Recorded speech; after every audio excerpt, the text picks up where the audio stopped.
Hello, my name is Patrick. Sometimes I ask people to call me Pat. Please don't do that, just between us. But the reason I say it is a study showed that people who use a shorter name or a nickname are seen as more cheerful, which I think is where I could use some help. And so as an applied behavioural scientist, that's the kind of thing I do, like UX optimizing my own name, but more practically taking psychological insights and making them useful for, say, landing pages or digital campaigns.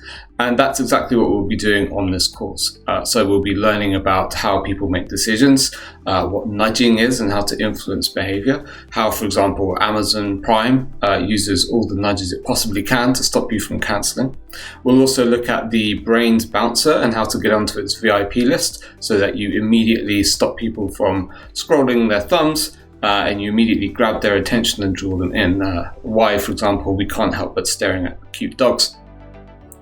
We'll also be looking at personality and how to read personality from data, for example, telling someone's political views from their purchases, and then using that to customize user experiences. For example, if somebody is an extrovert, which you can tell from their screen brightness, you can use that then to customize the user experience to have brighter, warmer colors, more social imagery, and ego appeal nudges. So that's it in a nutshell, and I really look forward to seeing you there.